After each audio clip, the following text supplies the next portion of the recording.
मैं सर्वप्रथम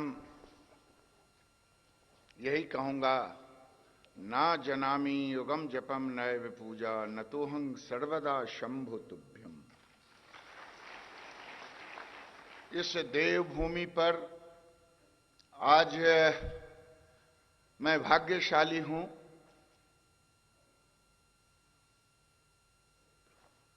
कि विभाग के प्रथम दिन जाने के बाद मुझे इस देवभूमि पर आने का सौभाग्य मिला है। शायद मेरे जीवन का ये आज प्रथम दिन है। परम आदरणीय, प्रातः स्मरणीय स्वामी जी, परम आदरणीय आचार्य जी,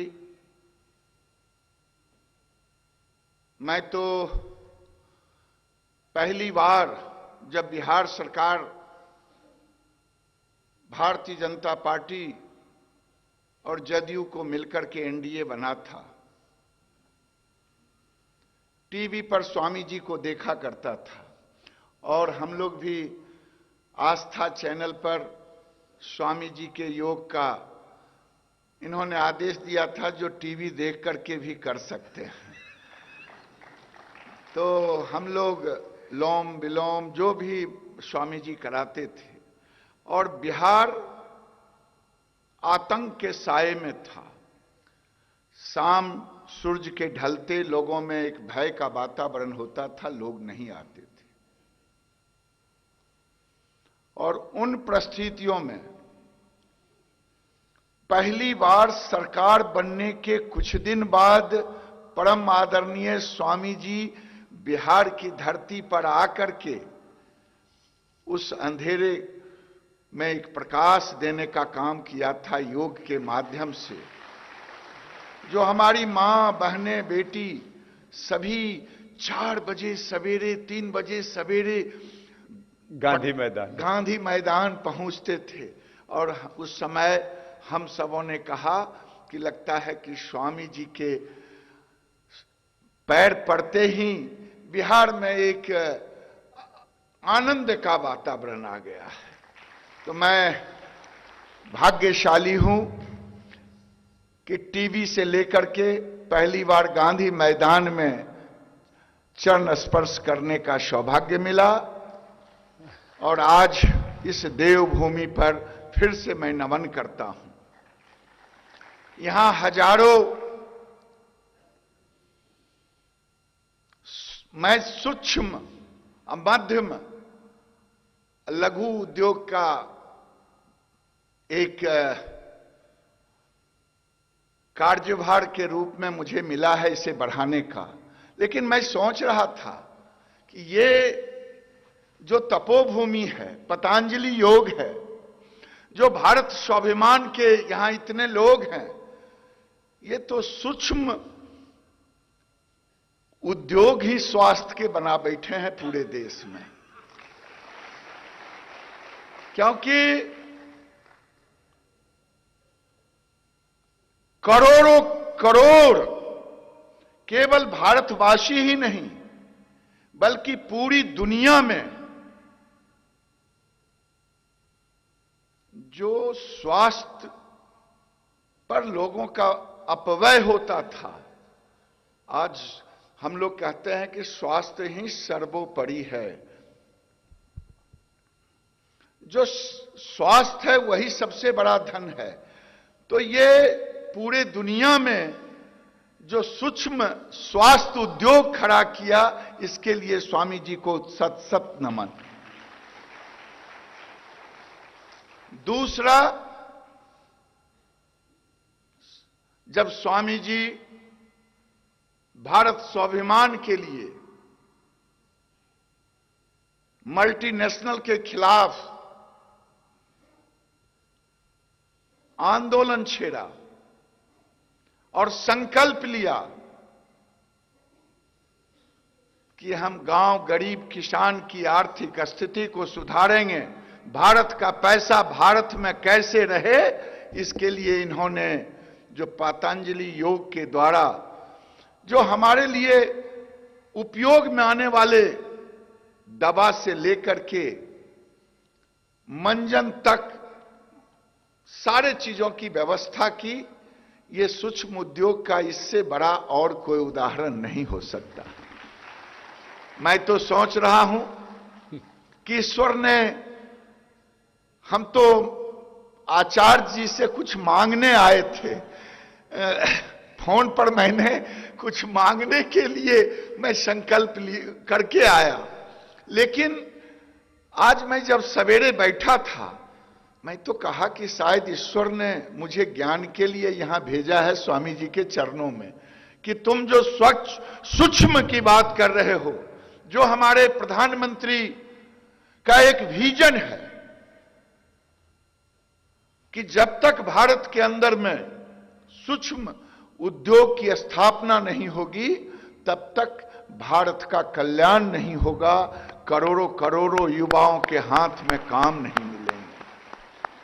और मैं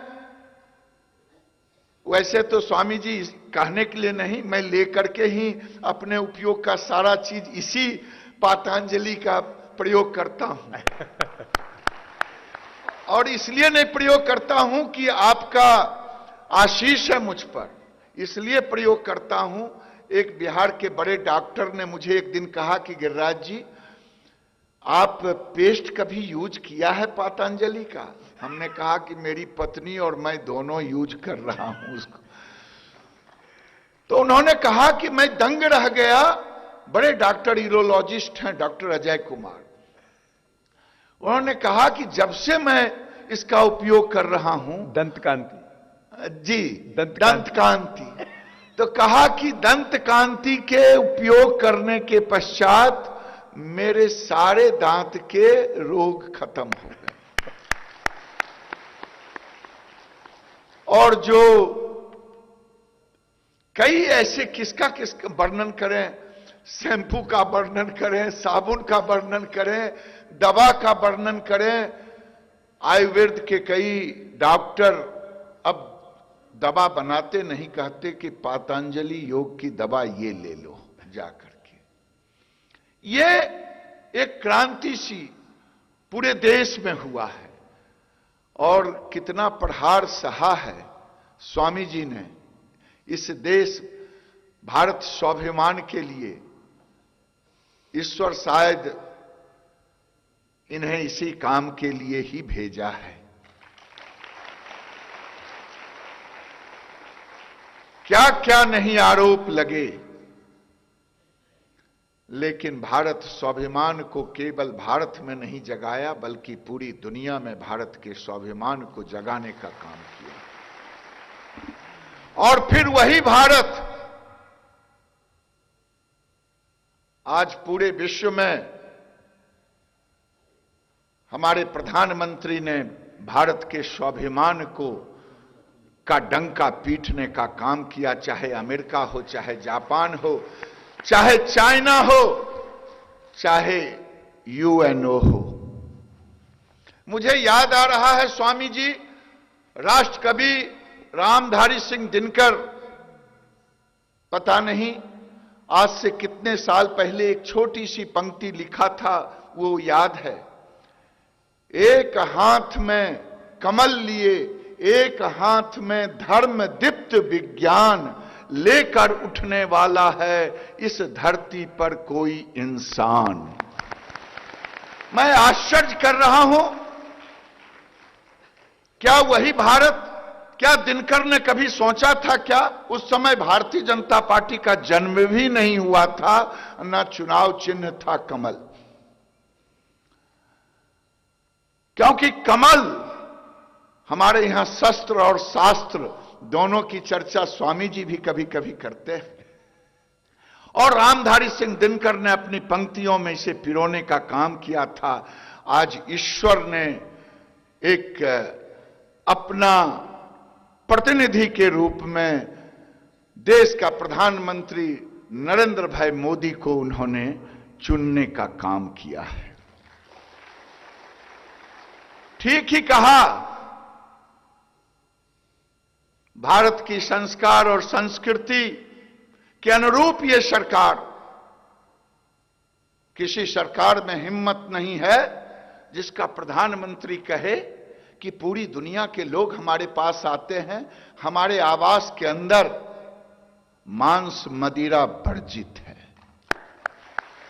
आज तक किसी की हिम्मत नहीं हुई। ये भारत के स्वाभिमान, संस्कार और संस्कृति की बात होती है। जब दुनिया के लोग मुझे आदर्श देते हैं तो मैं कहता हूं ये भारत तो पूरी दुनिया में आदर्श देने का काम किया है, मुझे किसी से सीखने की जरूरत नहीं है। जब हम कहते हैं सर्वे भवन्तु सुखिनः सर्वे सन्तु निरामय, ये हमारा संस्कार है। मैं किसी से सीखने की मुझे जरूरत नहीं है। हम जिस सनातन धर्म में बढ़े पले, पुश्त दर पुश्त से, धर्म चाहे मेरा जो हो जाए, लेकिन असल धर्म तो सनातन धर्म ही है, जिसने मुझे सिखाया है इकोलॉजिकल पर्यावरण से लेकर के बेटा सवेरे उठना, स्नान करके प्रार्थना करके चींटी को भी गुड़ देना। बेटा सवेरे जगने के बाद जब भोजन के लिए जाना, गौ माता को भी गौ ग्रास निकालना। बेटा स्नान करके जरा वृक्ष देवता को भी पानी देना, जल देना। इस पर विष्णु वास करते हैं। और तो और जिन्हें नाग देवता कहते हैं उन्हें भी कहते हैं कि बेटा आज नाग पंचमी है, जा करके तुम मुझे दूध और लावा देना। हमसे बड़ा सेकुलरिज्म की परिभाषा और व्यवहार जीवन में दुनिया में न आया है न आएगा। हम उसके संतति हैं और उस संतति के आगे पूरी दुनिया झुकने वाली है। मैं यही प्रार्थना कर रहा हूं स्वामी जी, आपने जो भारत स्वाभिमान का अलख जगाया है, आपने जो भारत के संस्कार और संस्कृति का अलख जगाया है, शायद मुझे लगता है कि कभी शंकराचार्य जी ने जगाया था सनातन धर्म के लिए, कभी भारत के स्वाभिमान के लिए विवेकानंद ने जगाया था, और आज के युग में स्वामी जी ने ये लिया है अपने हाथ में, जो पूरी दुनिया में भारत के स्वाभिमान को जगा रहे हैं। एक प्रार्थना है स्वामी जी, पता नहीं, मैं नहीं जानता कि मैं क्या बोल रहा हूं, महादेव जाने। आज भारत की एक और समस्या है, वो है जनसंख्या वृद्धि का। मेरा आपसे निवेदन है कि जैसे योग को जन जन तक पहुंचा दिया आपने निकाल करके, गांव गली जिस पार्क में जाओ रामदेव बाबा वहां उपस्थित मिलते हैं, रहें या ना रहें, हर पार्क हर गलियों में रामदेव बाबा सवेरे चले जाएं तो वहां स्वामी जी उपस्थित होते हैं। मेरा आपसे निवेदन है कि आज हम सबसे ज्यादा, अगर पूरी दुनिया जो विकसित अपने आप को कहता है, वहां जनसंख्या पर नियंत्रण है, लेकिन हम आज उससे जूझ रहे हैं। जब 4 लेन की सड़कें जमीन पर उतारने की बात होती है, तब वहां 8 लेन का जनसंख्या का प्रेशर आ जाता है स्वामी जी। जब स्कूलों में कमरे बनाने की बात होती है, सरकार केंद्र से सोचती है कि 2 कमरे देंगे इतने जनसंख्या पर, तब तक वहां 4 कमरे का प्रेशर आ जाता है। स्वामी जी स्वास्थ्य का भी वही हाल है, रोजगार का भी वही हाल है। ये कैंसर से बड़ा रोग है। आज कुछ लोग तो सीखने का काम किया है, अपने आप में आत्मसात करने का काम किया है। मैं निवेदन करूंगा, आज इंडोनेशिया और मलेशिया ने भी इसे स्वीकारा है। आप का आशीर्वाद हो देश के लोगों के प्रति कि जो लोग इसे आत्मसात अभी नहीं कर पाए हैं। मैं आनंद से विभोर हो गया स्वामी जी कि हमारे नवादा बिहार के कंस्टिट्यूएंसी में बाढ़ आया। जो लोग कहते थे कि अनुसूचित समाज के लोग हैं, इनमें जागृति नहीं है जनसंख्या नियंत्रण के लिए, एक स्कूल में कैंप लगा था। मैंने पूछा उन भाइयों से जो 50 से ऊपर थे कि आपके कितने बच्चे हैं। उन्होंने कहा 4, बहुत हुआ तो 6, कुछ परसेंट था जो 8। जो 40 से नीचे थे स्वामी जी, 35 से नीचे थे, वो 2 और 4 पे आ गए। मुझे खुशी हुई। वो निरक्षर जरूर हैं, शिक्षा की कमी जरूर है। मैंने पूछा कि पिताजी, चाचा जी के इतने बच्चे, तुम इतने भाई, तुम क्यों? कहा कि अब जरूरत है जागृति लाने की, क्योंकि उन्हें शिक्षा भी देना है, रोजगार भी देना है। हम भी चाहते हैं एक नियंत्रित परिवार हो। स्वामी जी, जागरूकता तो आई है, लेकिन जो लोग अभी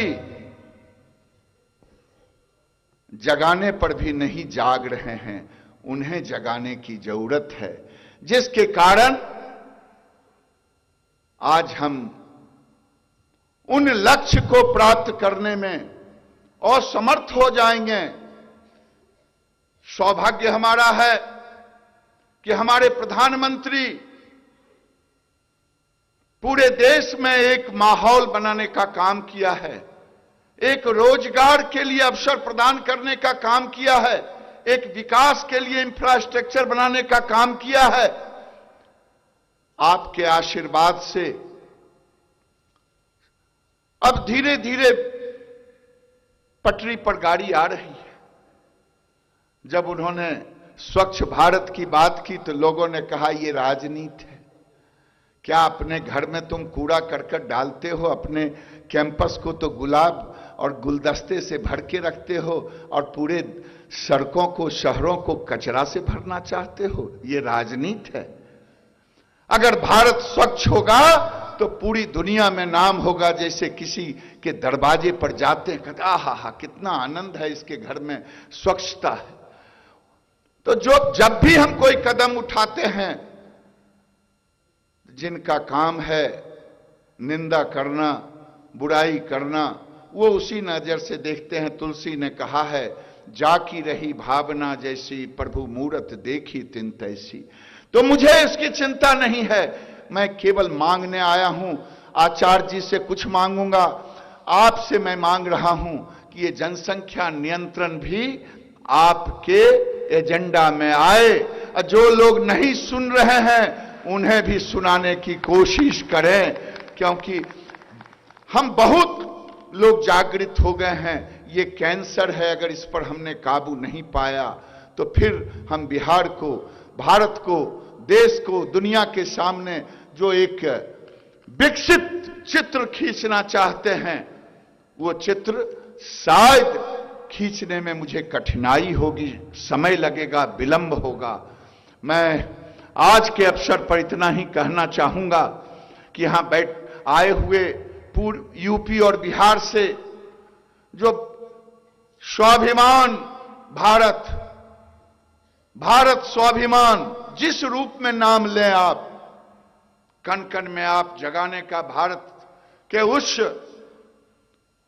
जो कभी हम किताब के पन्नों में सुना करते थे, वो आज आप धरती पर उतारने का काम किया है। लोगों में एक स्वाभिमान जगाने का काम किया है। आप सबों को मैं नमन करता हूं। और मैं इतना जरूर कहता हूं कि स्वामी जी, खास करके मैं जिस विभाग का मुझे दायित्व दिया गया है, उसमें आपका आशीर्वाद चाहिए। और आप ही के विजन से हम भारत को, जो हमारे प्रधानमंत्री का लक्ष्य है जन जन तक ले जाने का, उसको हम ले जाने का काम करेंगे। मैंने आज आचार्य जी से आया हूं प्रार्थना करने के लिए कि मेरा एक विजन है जीरो कॉस्ट पर दूध का उत्पादन। जो देसी गाय है लोग देसी गाय को छोड़ रहे हैं कि ये तो हमें कॉमर्शियली हमारे लिए वायबल नहीं है। आपने बहुत काम किया है स्वामी जी, बहुत काम किया है। मैं केवल चारा से उसे जोड़ने का काम किया हूं। वो चारा है सहजन, पता नहीं उत्तर प्रदेश में क्या कहते हैं, हम मोनगा कहते हैं, बिहार में सहजना कहते हैं। उसे हरे चारे के रूप में प्रयोग करके मैंने प्रयोग किया है, प्रयोग करके आया हूं अंतिम आशीर्वाद लेने के लिए कि जीरो कॉस्ट पर दूध का उत्पादन। जिस दिन गैया माता घर घर में हो जाएंगी, कोई ना पूछेगा कि ये 5 लीटर दूध देती है या 5 लीटर गौमूत्र होता है। ये दोनों हमारे लिए, दूध और गौमूत्र दोनों अमृत के समान है, गोबर अमृत के समान है। जिस दिन हम इसे आत्मसात कर लेंगे, क्योंकि हमारे ऋषि मुनियों ने, अगर गौ को हमने माता कहा था तो इसीलिए कहा था, दुनिया में कहीं ऐसा नहीं है कि गोबर को भी हम पूजें और गौमूत्र को भी पूजें और दूध को भी पूजें। ये गौ माता में ही ये गुण है और ये भारत नहीं पहचाना है, ये भारत के ऋषि मुनियों ने पहचाना है और ये ठीका स्वामी जी ने ली है कि हम गांव गांव तक। और स्वामी जी, आपको मालूम होगा कि दुनिया में जो एचएफ गाय देख रहे हैं उसमें A1 पाया जाता है और अपनी जो गाय जिन्हें माता कहते हैं उनके दूध में जो A2 पाया जाता है, वो शरीर में एक जो सूक्ष्म अवरोधक पैदा करने का, शरीर के रेजिस्टेंस को बढ़ाने का काम करता है। आज न्यूजीलैंड इसी पर काम कर रहा है, clean milk, green milk with A2।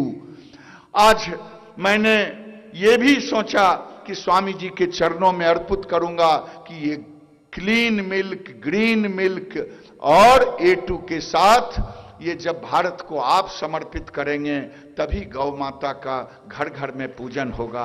बहुत बहुत धन्यवाद। गिरी कहते हैं हिमालय को, पर्वत को, और हिमालय में जो सबसे ऊंचा शिखर होता है उसको गिरिराज कहते हैं। तो हमारे इस गिरिमाला में गिरिराज जी हिम शिखर की तरह आए हैं और उनके जीवन में हिमालय जैसी ऊंचाई हो, ऐसी हम पुनः प्रार्थना करते हैं भगवान के चरणों में। जो उन्होंने बात की जनसंख्या की, अब दुनिया के सभी प्रबुद्ध जन इस बात पर सहमत हैं कि अज्ञान और अभाव, जिसको अंग्रेजी में कहते हैं इलिटरेसी एंड पॉवर्टी, इस दो के कारण से ये पूरी दुनिया में एक बहुत बड़ा आबादी के घनत्व का, पॉपुलेशन के बेहताशा वृद्धि का एक बहुत बड़ा कुचक्र चल रहा है। वो अज्ञान जो है मजहब के स्तर पर भी दिया जाता है, राजनीतिक तौर पर भी दिया जाता है, और वह अज्ञान जो है मानवीय जीवन के संदर्भ में भी होता है, सामाजिक रूप में भी, आरोग्य के रूप में भी। हम छोटे थे तब सुना करते थे गांव में, अरे भाई अभी तो 2 ही बच्चे हैं, कोई एक्सीडेंट में मर गया तो, हारी बीमारी में मर गया तो। मैं उधर त्रिपुरा में गया, आज से करीब 10 साल पहले की घटना है। तो ऐसे ही एक घर के आंगन के सामने हम बॉर्डर पर ऐसे देखने के लिए गए थे, अपने सैनिकों से मिलने के लिए जो हमारी सुरक्षा करते हैं। हम जब रात को सो जाते हैं, हो जागते हैं, तो हमने पूछा भाई ये इतने बच्चे क्यों पैदा किए? तो ऐसे हाथ जोड़ के बोले, बाबूजी हमारा ये बच्चा है ना, कभी तो मलेरिया हो जाता उसमें कोई मर जाता है, कोई ऐसे दस्त हो जाता उसमें कोई मर जाता है, और फिर कभी हम काम पर होते हैं, बच्चे पीछे से एक्सीडेंट हो जाता है, तो हम पहले ही से थोड़ा 1-2 रिजर्व में रखते हैं। अब बताओ,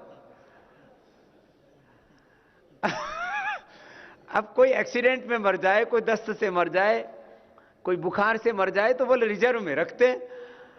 अच्छा बताओ, गरीब आदमी अपने बच्चे के लिए कितना कर पाता है? 500,000, 5,000, 10,000 खर्च कर देगा। एक अमीर आदमी अपने बच्चे के लिए मैंने देखा 5-5 लाख, 50-50 लाख खर्च करता है। छोटे बच्चों को कैंसर में हो गया, मैंने देखा 50 लाख बाप ने खर्च कर दिया। बच्चे को बुखार हो गया, उसको डेंगू हो गया और कुछ हो गया, तो उसको ले गए सीधा सीधा बड़े हॉस्पिटलों में, दिल्ली, मुंबई, और वहां 5 लाख रुपए खर्च हो गया।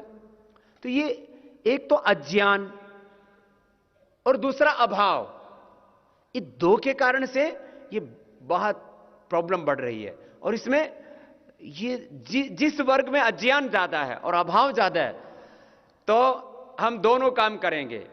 इस देश में अज्ञान को भी मिटाएंगे, अभाव को भी मिटाएंगे और परिणाम स्वरूप ये जनसंख्या को भी घटाएंगे। और वैसे भाई देखो, हिंदुस्तान का फकीर और हिंदुस्तान का वजीर, इन दोनों से तो जनसंख्या बढ़ने का कोई खतरा है नहीं।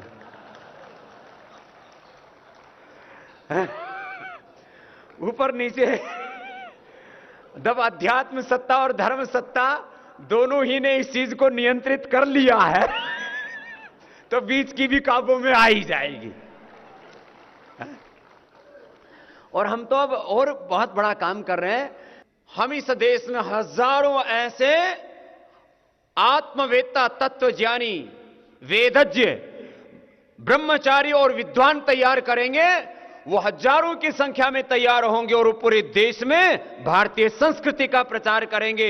और जितने भी विषमताएं हैं देश के अंदर, कई तरह की, उन सारी विषमताओं से इस देश को बाहर निकालने का भी काम करेंगे। जन जन को जगाना पड़ेगा, घर घर जाना पड़ेगा। यह काम भगवान बुद्ध ने किया था अपने वक्त में बहुत बड़े रूप में। उन्होंने जो है पूरी दुनिया में उछा गए, अपने प्रचारकों को भेजा। आज हमारे प्रचारक कहां हैं? आज हमारे जन जन तक जागरण करने वाले वो तपस्वी, योगी, साधु, सन्यासी, यति वृंद कहां हैं? तो पतंजलि योगपीठ से ये भी काम शुरू हो चुका है।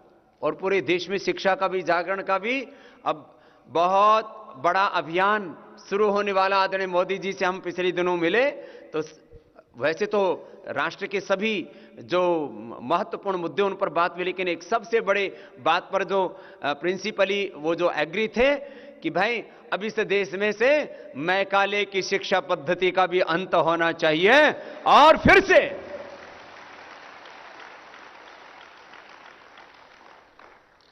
भारतीयता के साथ में आधुनिकता। हमें प्रॉस्पेरिटी चाहिए लेकिन स्पिरिचुअलिटी के साथ।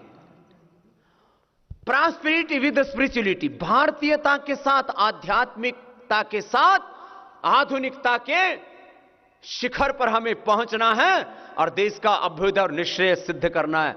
इसके लिए हमने कहा आदरणीय मोदी जी, जो एक मेन स्ट्रीम के एजुकेशन जो देश में चल रहा है तो चलने दीजिए। हमें एफिलिएशन चाहिए एचआरडी मिनिस्ट्री से कि हम एक नया ऑटोनोमस बोर्ड बनाएं और एलकेजी यूकेजी से पहली कक्षा से लेकर के 12वीं कक्षा तक हम एक नया पाठ्यक्रम इस देश के लिए बनाएं, जिसमें वैदिक शिक्षा और आधुनिक शिक्षा का पूर्ण समावेश हो, जहां कंप्यूटर हो, साइंस हो, मैथमेटिक्स हो, फिजिक्स हो, साइंस हो, टेक्नोलॉजी हो, सब कुछ हो। और एक तरफ वहीं पर वेदों की वो शिक्षा, वो संस्कार, वो संस्कृति, वो सभ्यता, जिससे कि एक मानव को महामानव बनाया जाता है। तो इसके लिए भी सहमति बने। और अब देश के प्रथम चरण में देश के प्रत्येक जिले में एक आचार्य कुलम, और बाद में हमारी तो कोशिश होगी जिले जिले में, गांव गांव में शिक्षा का अभियान चले और पूरा देश पुनः अपने उस वैदिक शिक्षा में दीक्षित हो, जैसे प्राचीन काल में गुरुकुलों की परंपरा चला करती थी। तो इसमें बहुत बड़ा काम आगे होना है, सभी दिशाओं में इस काम को आगे बढ़ाना। और जहां तक गाय का प्रश्न है, श्रद्धेय आचार्य ने भी उस पर बहुत शोध किया है। करीब 20 साल पहले जब हमने यह अध्ययन किया, फिर धीरे धीरे उस पर शोध किया, अनुसंधान किया, और हम इस निष्कर्ष पर पहुंचे कि जो भारतीय देसी नस्ल की गायें हैं उनमें ही देवत्व है, उनमें ही देवत्व है। और मनुष्य को सारे संकटों से बाहर निकालने की क्षमता, जिसको जो है E2 के नाम से भी बोल रहे थे, ये जो है क्लीन मिल्क, ग्रीन मिल्क, और जो है पूरा अब तो नेचुरल मिल्क, यदि मां जैसा दूध यदि किसी का है तो गोमाता, और उसके अंदर उसके जो गुणों और गोमूत्र के ऊपर श्रद्धेय आचार्य श्री ने पहली बार यह भी पुरुषार्थ किया है। हम बच्चे थे तब सुना करते थे भाई गाय के दूध में सोना होता है, उपदेशक गांव में बताया करते थे, क्योंकि गाय का दूध पीला होता है, तो बोले इसमें सोने के कारण से गाय का दूध पीला होता है। तब हम बच्चे थे, लेकिन हम सोचते थे जो भजन गाने वाले ना गड़ंगे मारते रहते हैं, गाय के दूध में कहां सोना घुसेगा, गाय के घी में कहां से सोना आएगा, गाय का घी भी पीला होता है। लेकिन गाय के दूध में तो, गाय के घी में तो सोना होता है, ये गोमूत्र में भी सोना होता है। उसको सध्या आचार्य जी ने निकाल करके अलग कर दिया है, पहली बार उसको अलग करके दिखा दिया है। यह है बड़ी बात। और अब हमारी ब्रज की गैया ब्राजील में गई तो वहां 40 से 60 किलो दूध देती है, तो हिंदुस्तान की गाय भी आज पतंजलि योगपीठ में हमने 15-20 किलो वाली तो तैयार कर ली है। अरे 2, 4, 5 साल का समय लगेगा, तीन बार का समय लगता है। तीसरे ब्यात में गाय का तीसरी पीढ़ी में जो है वो अपने आप जो है वो नस्ल का भी बहुत बड़ा परिवर्तन शुरू हो जाता है। मानी तीसरी बार जो गाय बछिया देगी एक जो है बहुत अच्छे नंदी से, तो एक गाय की ही पहला, दूसरा, तीसरी बार जो बच्चा पैदा होगा वो इतना उन्नत कोटि का होगा, उसमें 60 से 100% तक परिवर्तन आ जाता है। माने यदि कोई 2 किलो दूध देने वाली है गाय, तो तीसरे ब्यात्मों से जो पैदा होगी बछड़ी वो 10 किलो दूध देने वाली हो सकती है। ये बड़ा काम, इसके ऊपर भी बहुत बड़ा काम शुरू करना पड़ेगा। और मैंने कहा जब ब्राजील में 40 से 60 किलो दूध दे सकती है, तो हमारे यहां पे 5-10 साल वक्त का समय लगेगा, करेंगे क्रमिक इसमें सुधार। और हिंदुस्तान में भी शायद वो दिन दूर नहीं जब 40-50 किलो दूध देने वाली गाय तैयार हो जाएंगी। और बाकी ये देसी गाय, और बाकी तो कार्य है आपके साथ मिलकर के उसको आगे बढ़ाएंगे।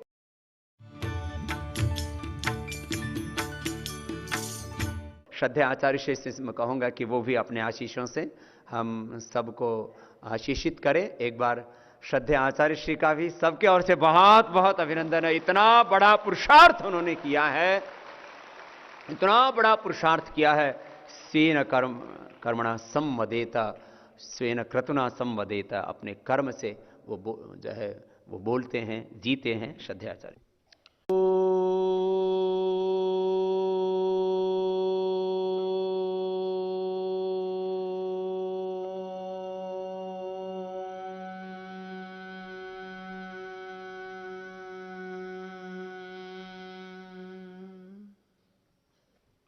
परम श्रद्धेय वंदनीय पूज्य स्वामी जी, उत्तर प्रदेश और बिहार प्रांत से योग की इस प्रखर ज्वाला को जीवन में प्रज्वलित करते हुए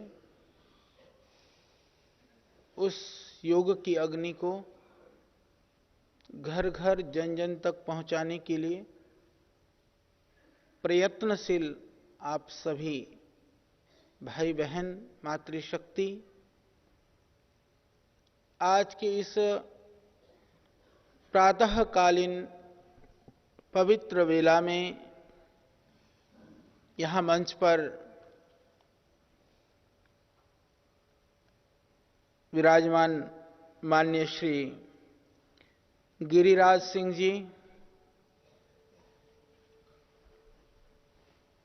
आपको मंत्रालय में सुबह ही पूछ रहा था कौन कौन सा वाला है, तो आप सूक्ष्म लघु मध्यम, ये आप इन उद्योगों के राज्य मंत्री नहीं है। आपको एक और रहस्य की बात बता दूं, आप स्वदेशी राज्य मंत्री हैं।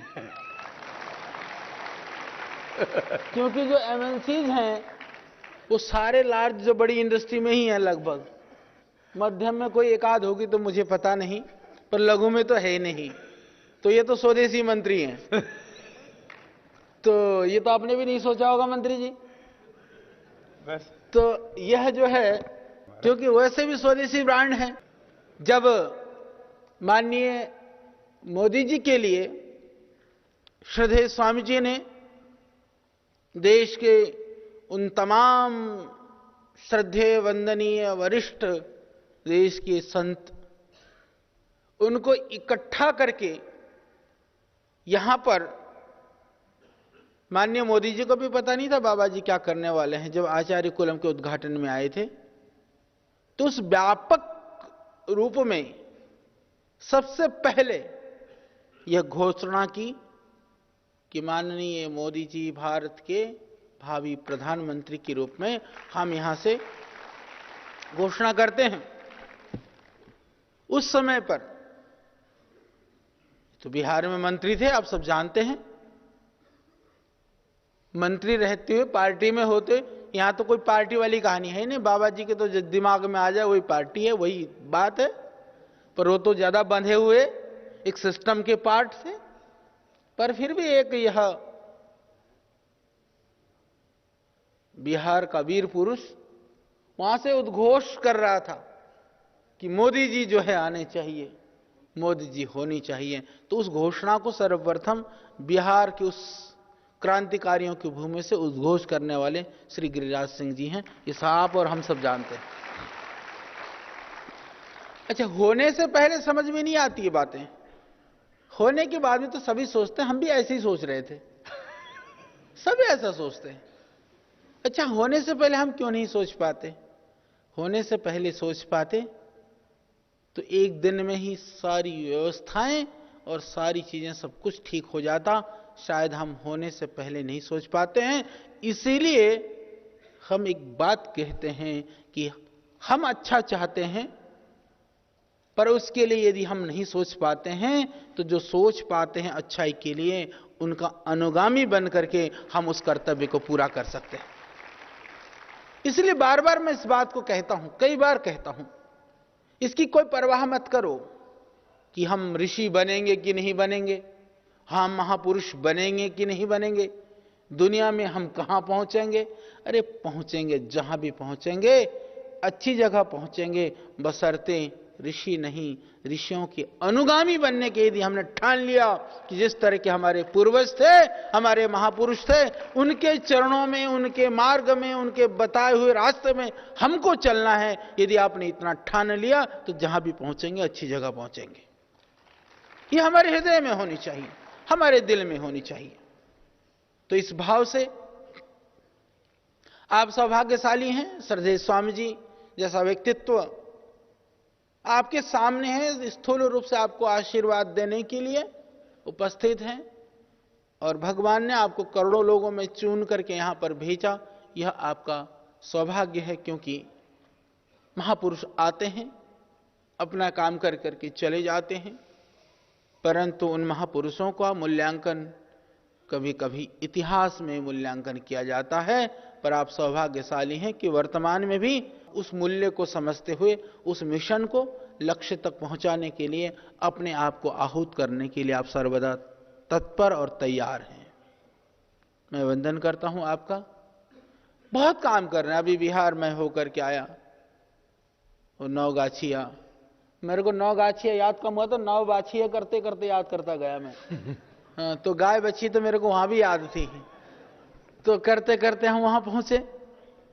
हमने देखा बहुत इंटीरियर में भाई बहन, बहुत सारे उनमें ऐसे भी होंगे जो कभी हरिद्वार नहीं आ पाए होंगे, गांव में रहते हैं, इंटीरियर में रहते हैं। मैंने देखा पीछे मध्य प्रदेश में भी जब मैं गया था, मेरे को कुछ ऐसी बहनें, ऐसे भाई मिले। हमारे पास इतना भी पैसा नहीं है कि हम एक बार हरिद्वार होकर के भी आ जाएं, ट्रेन का किराए के लिए भी पैसा नहीं है। पर टीवी में देख, टीवी भी नहीं घर में, पड़ोसी के घर में बैठ करके टीवी देख करके स्वामी जी के आह्वान को सुन करके पूर्णतया साइकिल में जा जा करके वह योग सिखा करके और योग का काम कर रहे हैं। आप तो सामने हैं, आपको मैं सामने से आपको धन्यवाद करता हूं। पर वह एकलव्य की तरह से जो जुटे हुए लोग हैं, यह अभियान, यह मिशन, यह परमात्मा के द्वारा प्रेरित है, यह परमात्मा के द्वारा नियोजित है। इसका इससे बड़ा उदाहरण और कुछ नहीं हो सकता। यहां आते हैं, यहां आपकी जानकारी के लिए बड़ी बड़ी भवन और बिल्डिंगें और चीजें आपको दिखाई देती हैं, परंतु यह भवन और बिल्डिंग के जो मूल में जिन लोगों के तप और संवेदनाएं हैं, यदि मैं उनकी बात करूं, मैंने पहले ही कहा था, अभी भी है। वो एक आसाम में एक माता मंत्री जी, वो कपड़ा सिलती है। कपड़ा सिल करके जो भी उसको मिलता था, 10 रुपया 20 रुपया प्रतिदिन, ऐसा करते करते उस नोट को उस तरह से मोड़ मोड़ करके रख करके सब इकट्ठा कर करके ले आई। बाबा जी, आप बहुत बड़ा काम कर रहे हैं, आपकी उसके लिए मैं और तो कुछ नहीं कर पाई, ये करके ले करके आई हूं। मैंने देखा मुड़े हुए नोट छोटे छोटे 20 के, 10 के, 5 के, 50 के, कुछ 100 के, लगभग वो 1 लाख रुपया माता इकट्ठा कर करके ले आई। यह जो भवन दिख रहा है वह तिनका कर करके उनके जीवन भर के खून पसीने का तप यहां लगा हुआ है। अभी कुछ दिन पहले की बात है, एक बिल्कुल बूढ़िया माता को लेकर के उसके पुत्र और पुत्र वधू पकड़ करके लेकर के आए। बहुत व्यस्तता रहती है, काम बहुत करना पड़ता है। कई बार लोग सोचते हैं आचार्य जी नहीं मिलते, नहीं मिलता तो भाई काम तो तुम्हारा ही कर रहा होता हूं, अपने काम के लिए थोड़ी बिजी रहता हूं, तो लगा रहता हूं। वहां पर बोले आचार्य जी मिलने के लिए आए हैं। सुबह आए होंगे, उनको कई घंटा प्रतीक्षा उन्होंने करी। बोले जो आपसे जरूर मिलना चाहते हैं। तो फिर हमने बुलाया तो बुजुर्ग माता बिल्कुल सामान्य, वो हरियाणा से थे। तो बोले आचार्य जी मां जो है दान करना चाहती है, कुछ पैसा लेकर के आई है। तो माता लगभग शायद वो कुछ 1.25 लाख रुपए का लगभग था।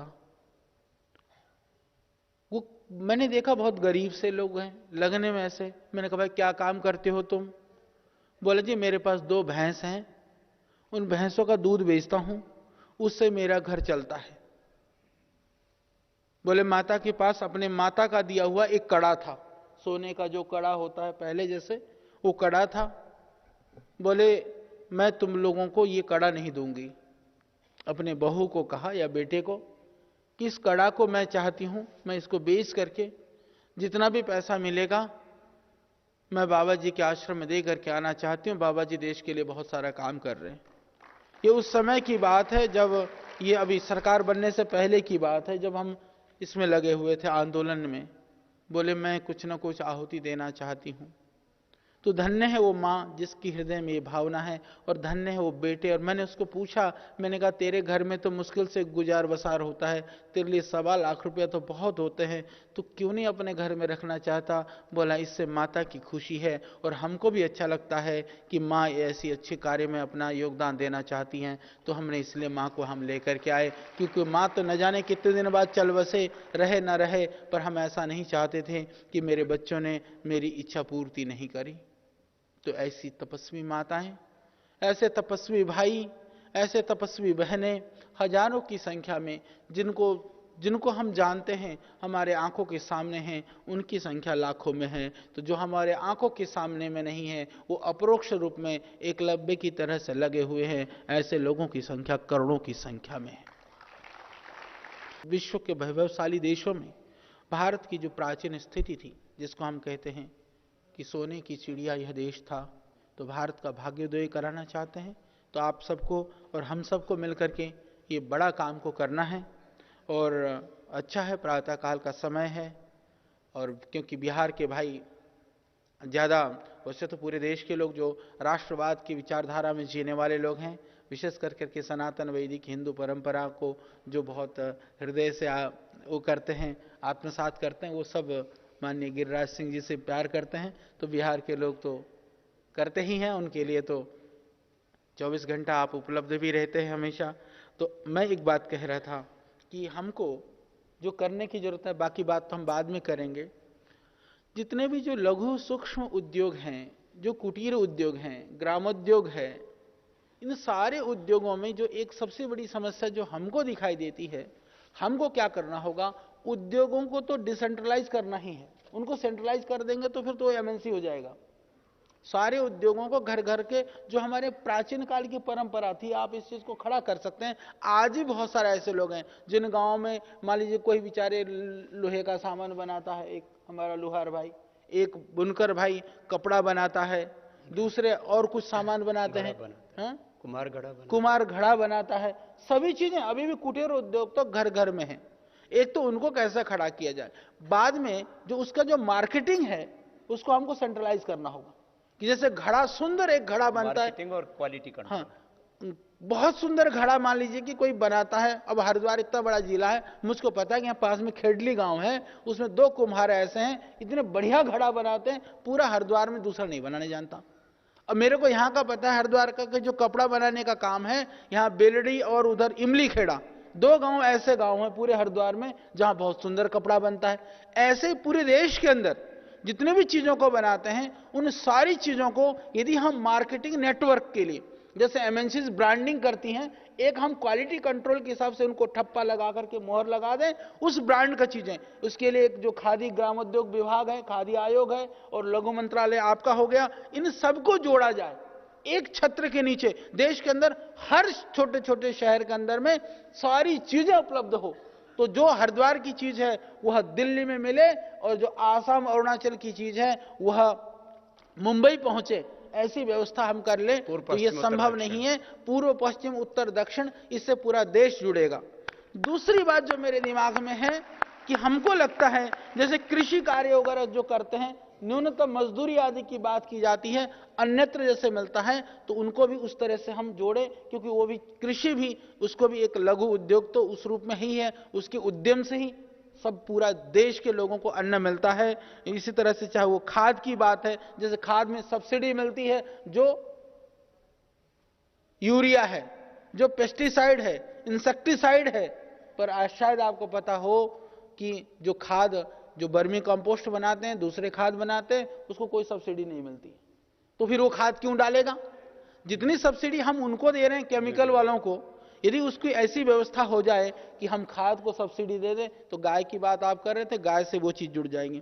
दुग्ध उत्पादन वगैरह, दुग्ध पालन वगैरह जितने भी कार्य हैं, ये सब माइक्रो और सब ये सूक्ष्म और लघु उद्योग के पार्ट हैं, चाहे वो बायो फर्टिलाइजर हो, ऑर्गेनिक हो, ग्रामीण कुटीर उद्योग के साथ जितने भी ये चीजें जुड़ सकती हैं, हमको जोड़ करके एक उसमें कई संभवतः आपको कई और भी विभागों के साथ जुड़ना पड़ जाए, जुड़ करके ये बड़ा काम होगा, तो हम समझते हैं कि देश का जो वैभव है, क्योंकि विदेशों के अंदर जो चीजें हैं, हमने देखा कि वहां पर जो खेती करते हैं तो उनके पास बहुत बड़ी बड़ी खेत है, यहाँ खेती करते हैं छोटे छोटे खेत हैं, क्योंकि हमारा हमारे जो गांव का जो ढांचा था, पहले प्राचीन काल से ही एक गांव को एक स्वतंत्र इकाई के रूप में स्थापित करने का हमारे पूर्वजों ने प्रयास किया था।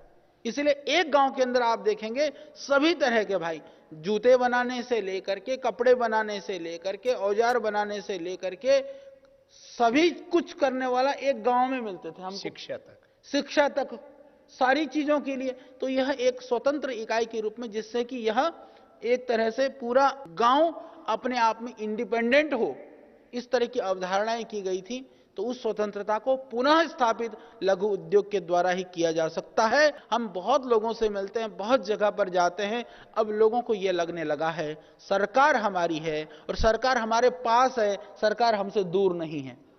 यह बहुत बड़ी बात है। इस देश के अंदर यह वातावरण तैयार हुआ है, नहीं तो लोग ऐसा सोचते थे कि अब तो कुछ नहीं होना, खत्म, कुछ नहीं हो सकता। और जो दिल्ली के गद्दी में जाकर के बैठ गया ना, वो जनता से इतना दूर हो जाता था। तो हमारे प्रधानमंत्री जी, देखिए एक संदेश तो होता है बहुत सारी चीजों के लिए। आप घर में गीता पाठ करते हैं, आप मंदिर में जाते हैं, आप गंगा जी नहाते हैं, तो हम अच्छा मानते हैं, हम इसलिए करते हैं। हम योग करते हैं, हमको अच्छा लगता है। हम आयुर्वेदिक दवाइयां खाते हैं, हमको अच्छा लगता है। पर हमको ही अच्छा लगता था, इन नेताओं को अच्छा क्यों नहीं लगता था? ये क्यों नहीं करते थे? तो ऐसा लगता था कि सब तो ये अंग्रेजों के मानस पुत्र, काले अंग्रेजों के संतान है, हमको ऐसा लगता था। पर वो मानसिकता टूट गई है, खत्म हो गई है। एक व्यक्ति ने 3-4 महीने में ये ध्वस्त कर दिया है। यह आप सब के लिए, हम सब के लिए बड़ी गर्व और गौरव की बात है। तो इस देश के अंदर वह वातावरण बन रहा है, तैयार हो रहा है, सब काम करने पर लगे हुए हैं। तो आने वाले समय में हमको ऐसा दिखता है कि अब यह भारत का भाग्योदय होने वाला है, और उस भाग्योदय को करने में आप और हम सब मिलकर के, चाहे गिलहरी के रूप में हमको लगना पड़े, चाहे हमको एक अदने से किसी भी रूप में जितना भी योगदान दे सकते हैं, जो भी कर सकते हैं। कुछ नहीं कर सकते तो सुबह उठ करके प्रार्थना ही कर लो कि देश का मंगल हो, देश का शुभ हो, और उस शुभ होने में यदि हम सहयोगी नहीं तो बाधक भी नहीं बनेंगे। देश का भला अपने आप होने लगेगा और हम लोग लग करके आगे बढ़ें। आप लोगों को पुनः हमारी शुभकामनाएं, आप सबको हमारा प्रणाम। क्योंकि कक्षाएं होती हैं, श्रद्धेय स्वामी जी लगे रहते हैं, आपकी इच्छा होती है कि हम आए, बात करें, और मैं तो भैया आप लोगों से जैसे कहे ना, मौन मुखरित हुआ, मौन ही बैठ करके ही मैं आपसे बात कर लेता हूं, तो इसलिए आना मुश्किल हो जाता है। तो अब आए तो बहुत बहुत धन्यवाद। ओम। श्रद्धेय आचार्य श्री ने जो अभी ग्रामोद्योग लघु उद्योग की बात की, वो बहुत महत्वपूर्ण थी कि गांव को एग्रीकल्चर से लेकर के, इंडस्ट्री से लेकर के, हेल्थ, एजुकेशन, उस गांव के समग्र विकास की अवधारणा पूरी गांव में होती थी। गांव में ही चिकित्सक, गांव में ही शिक्षक, गांव में ही खेती और उससे जुड़े हुए सारे जो एक मनुष्य की न्यूनतम आवश्यकताएं हैं, हमारे अपर ग्रह का सिद्धांत था ना, तो जो व्यक्ति की न्यूनतम आवश्यकताएं उनकी सबकी पूर्ति गांव में हो जाती थी। उसके लिए मसाले चाहिए, उसके लिए दाल चाहिए, उसके लिए घी चाहिए, उसके लिए अन्न चाहिए, उसके लिए वस्त्र चाहिए, उसके लिए माने शिक्षा स्वास्थ्य से लेकर के उसके अभ्युदय और निःश्रेयस से लेकर के जो उसके जीवन के लिए नितांत आवश्यकता था उस गांव में था। और उसमें जो एक बड़ी बात की है, तो उसको सारे मंत्रालय जो भी इस क्षेत्र में काम कर रहे हैं उनकी जो है सामूहिक, उनकी जो है कलेक्टिव, उनके क्वालिटी कंट्रोल और मार्केटिंग की बात जो आचार्य जी ने की है, ये बहुत बड़ा विजन है। और इसी दिशा में काम करने से हम जो है उन एमएनसीज का मुकाबला कर पाएंगे कि उत्पादन तो भिन्न भिन्न इकाइयों से होगा और उनके नियंत्रण के मापदंड एक जगह से नियंत्रित हो, उनकी जो है गुणवत्ता और वहां उपलब्धता का जो प्रश्न है ना, ये बहुत बड़ा प्रश्न है। पूरी विश्व में जो है सबसे बड़ा जो सब्जेक्ट हो गया आज मार्केटिंग का हो गया है। आप किस चीज को कितना मार्केटिंग कर पाते हैं, वो पॉलिटिक्स में भी है, वो प्रोडक्ट्स में भी है, वो एजुकेशन में भी है, वो हेल्थ में भी है, हर जगह मार्केटिंग है।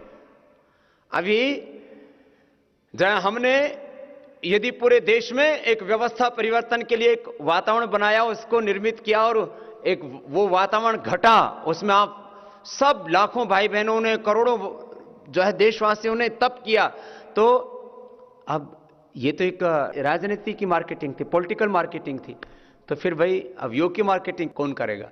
तो देश के सबसे बड़े ताकतवर राजनीतिक व्यक्ति ने, देश के वजीर आलम ने योग की मार्केटिंग करने का भी सबसे बड़ा मंच चुन लिया। ये तो मार्केटिंग है भाई, अब योग की भी मार्केटिंग वैसी करनी पड़ेगी। और आदरणीय मोदी जी ने इस बार हमें कहा कि बोले स्वामी जी अपने सब कार्यकर्ताओं से बोलो अब 21 जून की तैयारी अभी से करना शुरू कर दें, पूरी दुनिया में एक साथ योग दिवस मनाया जाए, उसके लिए अभी से तैयारी कर लो। और करोड़ों लोग घरों से निकले, हिंदुस्तान भर से लेकर के पूरी जहान में, ऐसा ये तो पूरा कार्य होना है। तो सभी दिशाओं से राष्ट्र का शुभ और मंगल का मार्ग प्रशस्त हो रहा है।